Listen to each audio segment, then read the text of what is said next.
एक सध्या काय नेमके अपडेट्स आहेत एक्सप्रेसवे वरून कशा प्रकारे कुठल्या दिशेने आता ही सगळी वाहतूक कोंडी सोडण्याचे प्रयत्न सुरू आहेत?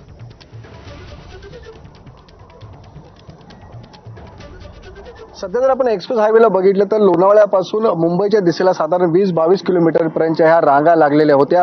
खालापूर टोल नाका क्रॉस करून आहे ते नवी मुंबई दिशेपर्यंत हे रांगा लागलेल्या होत्या. मात्र सध्या जर आपण पाहिलं गेली अर्धा तास झालं थोडासा दिलासा आहे तो खालापूर टोल नाक्याला मिळालेला आहे. मी सध्या टोल नाक्यावरती आहे आणि हा संपूर्ण टोल नाका हा पूर्णपणे जाम झाला होता. मात्र गेल्या 15-20 मिनिटापासून अर्धा तासापासून आहे संपूर्ण गाडी या ठिकाणी सोडण्यात आलेल्या आहे आणि सध्या खालापूर टोल नाक्याची वाहतूक कोंडी ही सुटलेली आहे. मात्र आपण पुढे खालापूर टोल नाका क्रॉस करून पुढे आपण घाटामध्ये लोणावळ्याच्या दिशेला गेल्यानंतर लोणावळा घाटामध्ये मात्र अद्याप आहे ती वाहतूक कोंडी कायम आहे. त्यामुळे Mumbai Pune highway express highway आणि मुंबई पुणे जुना हायवे खोपोलीपासून वरती जेव्हा आपण जुन्या हायवेने चढतो तो सुद्धा जाम आहे. त्यामुळे दोन्ही मार्गिकेवरती आहे ती दोन्ही दिशेला ही वाहतूक कोंडी अद्याप आहे ती अजूनही कायम झाल्याची दिसून येते.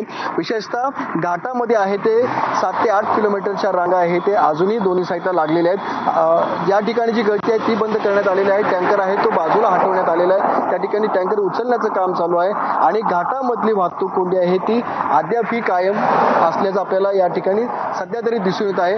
मात्र जी खालापूर टोल नाक्यापर्यंत पूर्णपणे ट्रॅफिक जाम झालं होतं त्याला मात्र गेले अर्धा तास झालं या ठिकाणी दिलासा मिळालेला आहे.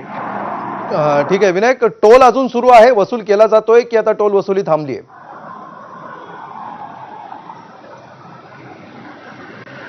सध्या तरी अजूनही टोल सध्या आपण पाहिलं तर इथं वाहतूक कोंडी पूर्ण सुटलेलं आहे. मात्र टोल आहे ते वाहतूक कोंडी असतानाही टोल सुरू होता तो थांबवण्यात आला नव्हता. वाहतूकदारांकडून आहे तो कायम टोल घेतला जात होता आणि आता जरी परिस्थिती पाहिली तरी आताही सध्याही टोल वसुली ही कायम चालूच आहे.